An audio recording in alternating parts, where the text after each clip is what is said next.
بسم اللہ الرحمن الرحیم۔ السلام علیکم ناظرین اور ہمارے پیارے راج دلارو، میں امید کرتی ہوں کہ آپ کے والدین تمام دوست احباب خیر وعافیت سے ہوں گے، خوش باش ہوں گے۔ میں ہوں آسیہ قادری، راج دلارا ٹی وی یوٹیوب چینل سے آپ سے مخاطب ہوں۔ ناظرین، ہمارے آج کے پروگرام کا موضوع ہے نوجوان نسل کی تعلیم و تربیت قائد اعظم محمد علی جناح کی نظر میں۔ ناظرین، بانی پاکستان، بابائے قوم قائد اعظم محمد علی جناح رحمۃ اللہ علیہ 25 دسمبر 1876 میں کراچی شہر میں پیدا ہوئے تھے۔ ناظرین، قائد اعظم کی بے لوث اور عہد ساز قیادت میں برصغیر کے مسلمانوں نے جان و مال اور عزت و آبرو کی بیش بہا قربانیاں دے کر اگرچہ پاکستان تو حاصل کر لیا، مگر ہم اسے قائد اعظم اور علامہ اقبال کے افکار کے مطابق اسلامی نظریہ حیات کا قابل تقلید نمونہ نہیں بنا سکے۔ قائد اعظم کی زیر قیادت تحریک پاکستان میں طلباء و طالبات نے ہر محاذ پر مسلم لیگ کے ہر اول دستے کا کردار ادا کیا اور ان کی شب و روز جدوجہد کی وجہ سے برصغیر کا ہر گوشہ پاکستان کا مطلب کیا لا الہ الا اللہ کے روح پرور نعروں سے گونج اٹھا تھا۔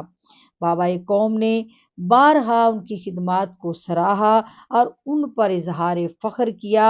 آپ نے فرمایا کہ یہی وہ مردان عمل ہیں جو آئندہ قوم کی تمناؤں کا بوجھ اٹھائیں گے۔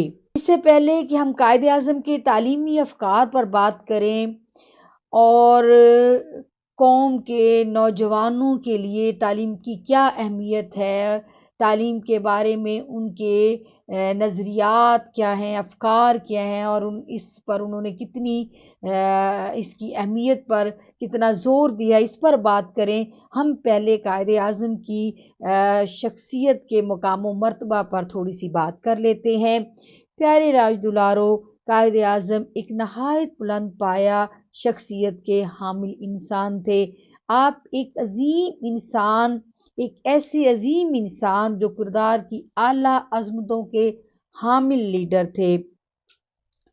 انہوں نے اپنی پوری زندگی ایک سچے امانت دار، محنت کرنے والے اور اپنے دین اور قوم سے محبت کرنے والے انسان کی طرح گزاری۔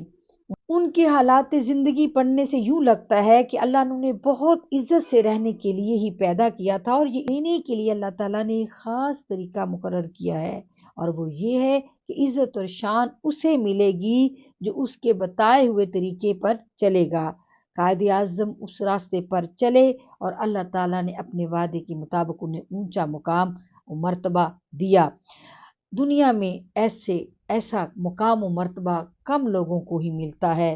وہ بادشاہ نہیں تھے، مگر بادشاہوں سے بھی زیادہ شان و شوکت کے مالک تھے۔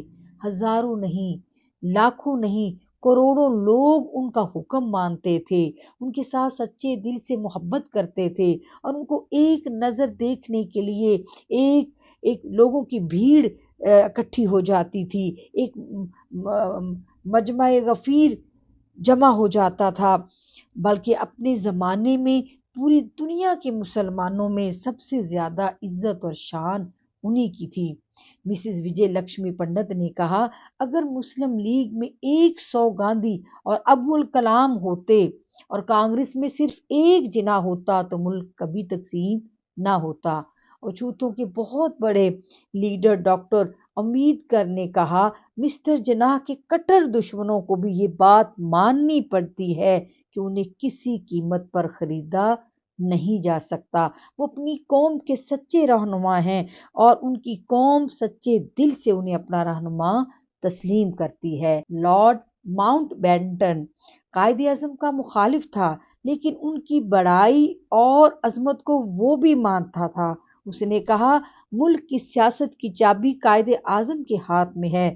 جواہر لال نہرو اور گاندھی ان کی برابری نہیں کر سکتے۔ انگریزی زبان میں قائد اعظم کی زندگی پر کتاب لکھنے والے مسٹر بیورو نکلسن نے کہا، ہندوستان کے 10 کروڑ مسلمان قائد اعظم کے ایک اشارے پر سب کچھ کر گزرنے کو تیار ہیں۔ قابلیت کے لحاظ سے کانگریس میں ایک لیڈر بھی ان جیسا نہیں۔ جسٹس سر چارلس نے قائد اعظم کے بارے میں کہا، مصر جناح جیسا دیانتدار اور محنتی انسان میں نے آج تک نہیں دیکھا۔ ناظرین، نوجوانوں کے لیے تعلیم و تربیت کی کیا اہمیت ہے؟ بانی پاکستان قائد اعظم محمد علی جناح اس حوالے سے بہت حساس تھے۔ علی گڑھ کی تحریک سے لے کر اسلامیہ کالج لاہور اور اسلامیہ کالج پشاور تک کے تعلیمی معاملات میں آپ مسلسل دلچسپی لیتے رہے۔ قیام پاکستان کے بعد ان کی زندگی نے جتنی ان سے وفا کی، اس دوران وہ یونیورسٹیز میں، ڈھاکہ یونیورسٹی کی تعلیمی مجالس میں آپ نے شرکت کی۔ ان یونیورسٹیوں کے جلسہ تقسیم انعامات خصوصی طور پر قابل ذکر ہے، جہاں آپ نے اپنی تعلیمی خیالات کا کھل کر اظہار کیا۔ آپ کی تعلیمی دلچسپی کا اندازہ اس بات سے بھی لگایا جا سکتا ہے کہ آپ نے اپنے دستاویز وقف میں سے لاکھوں روپے کی خطیر رقم مسلم یونیورسٹی علی گڑھ، اسلامیہ کالج لاہور، اسلامیہ کالج پشاور، بلکہ تمام ان مدارس میں جہاں آپ نے خود تعلیم حاصل کی تھی ان کے لیے وقف کر رکھی تھی، ان کے لیے حصہ مقرر کر رکھا تھا۔ قائد اعظم محمد علی جناح نے تعلیم کے حوالے سے مختلف موقعوں پر اپنے نظریات کا کھل کر اظہار کیا۔ اس میں سب سے زیادہ آپ نے فنی تعلیم پر زور دیا۔ آپ فرماتے ہیں کہ اس میں کوئی شک نہیں کہ ہمارے ملک کے مستقبل کا انحصار بڑی حد تک اس بات پر ہے کہ ہم بچوں کو کس قسم کی تعلیم دیتے ہیں اور آئندہ شہری بنانے کے لیے ہم ان کی تربیت کس طرح کرتے ہیں۔ ہمیں یہ بات نہیں بھولنی چاہیے کہ ہمارا مقابلہ ایک ایسی دنیا سے ہے جو ان میدانوں میں تیزی سے بڑھ رہی ہے۔ ساتھ ساتھ ہمیں آئندہ نسلوں کے کردار کی تعمیر بھی کرنی چاہیے۔ ہمیں صحیح قسم کی تعلیم کے ذریعے اپنے افراد قوم میں عزت نفس، دیانت، وفاکشی اور قوم کے بے لوث خدمت کا جوہر پیدا کرنے چاہیے۔ ہمیں یہ بھی دیکھنا ہوگا کہ ان افراد قوم کو اچھی تربیت ملے اور وہ قومی زندگی کے مختلف شعبوں میں اس خوبی سے آگے بڑھیں، اس خوبی سے کام کریں کہ پاکستان کا نام روشن ہو۔ آپ نے فرمایا، قیام پاکستان سے پہلے طرز تعلیم کا زیادہ تر بنیادی مقصد یہ تھا کہ پڑھے لکھے اور تربیت یافتہ کلرک پیدا کیے جائیں۔ گرچہ ان میں سے بعض بلند مقام پر فائز ہوئے، لیکن حقیقت یہی تھی کہ اچھے تابع دار کلرک پیدا کیے جائیں جو اس وقت کے حاکم کی پالیسیوں کے مطابق خود کو ڈھالتے چلے جائیں، یعنی ایک خاص قسم کی نفسیات اور ایک مخصوص ذہنی کیفیت کی حامل نوجوانوں کی کھیپ تیار کی جائے۔ قائد اعظم نے ہر ایک کو سرکاری ملازمت کے پیچھے بھاگنے پر تنقید کرتے ہوئے کہا، میں چاہتا ہوں کہ اب آپ اس پرانے فرسودہ نظام سے باہر نکلیں، اس ذہنیت کو دور کریں۔ اب آپ ایک آزاد پاکستان میں ہیں۔ آپ نے 27 نومبر 1947 کو کراچی میں منعقد ہونے والی پہلی کل پاکستان تعلیمی کانفرنس کے موقع پر اپنے خطبہ صدارت میں قوم کی تعلیمی پالیسی کے خد و خال پر واضح روشنی ڈالتے ہوئے فرمایا، تعلیم اور صحیح قسم کی تعلیم کی اہمیت پر جتنا زور دیا جائے کم ہے۔ اگر ہمیں حقیقی ترقی کرنا ہے تو ہمیں سنجیدگی کے ساتھ تعلیم کے مسئلے کو حل کرنا چاہیے۔ ہمیں اپنے تعلیمی پالیسی اور پروگرام کو ان خطوط پر تشکیل دینے کی ضرورت ہے جو ہمارے قومی ذوق کے مطابق ہو، ہماری تاریخ، ہماری ثقافت سے ہم آہنگ ہو۔ پھر آپ نے فرمایا کہ ہمیں تعلیم کے ذریعے آنے والی نسلوں کی توانائی کو آگے بڑھانا ہے، ان کے کردار کی تشکیل کرنی ہے۔ قائد اعظم آنے والی نسلوں کے کردار کی تعمیر پر بھی بہت زور دیتے تھے، یعنی نیک نامی، دیانت داری، بے لوث قومی خدمت اور احساس ذمہ داری کے شعور کی نشو و نما۔ قائد اعظم نوجوانوں کو بار بار تلقین کرتے رہے کہ وہ اپنی تعلیم کا نقصان ہرگز نہ کریں، وہ اپنا وقت ضائع بالکل نہ کریں اور تعلیمی زندگی کے تقاضوں کو کم و کاست انداز میں پورا نوجوانوں کو تعلیم کی اہمیت سے آشنا کراتے رہتے تھے اور وہ تعلیم کو تلوار سے بھی زیادہ طاقتور گردانتے تھے۔ ان کا کہنا تھا کہ پیسے کے بغیر ہلاکت ہے، بھوک ہے، لیکن تعلیم کے بغیر ظلمت ہے، تاریکی ہے۔ کسی بھی قوم کو ایک ملک کا مالک بنانے اور حکومت چلانے کا اہل بنانے والے 3 اہم ستونوں میں سے اہم ترین اور پہلا ستون تعلیم ہے۔ کوئی قوم جس کے بغیر نامکمل رہتی ہے۔ 11 اکتوبر 1838 کو کراچی میں منعقدہ مسلم اسٹوڈنٹ کانفرنس کے موقع پر مسلمانوں کو ہندو مخالفت سے آگاہ کرتے ہوئے آپ نے فرمایا کہ ہندو آپ کو تعلیم حاصل کرنے سے روکے گا، وہ آپ کے راستے میں رکاوٹیں ڈالے گا، وہ آپ کو ترقی کے راستے پر نہیں چلنے دے گا، لہٰذا آپ سنجیدہ کوشش اور تہ دل سے محنت کر کے اپنی عظمت رفتہ کو دوبارہ حاصل کریں جو آپ سے چھین لی گئی تھی۔ آپ نے زور دے کر کہا کہ یہ وقت ہے کہ آپ اسلام کی ترویج اور اس کی اشاعت کے لیے اور اپنے ملک کی معیشت، تعلیمی ترقی، صنعت و حرفت کی ترقی کے لیے انتہک جدوجہد کریں۔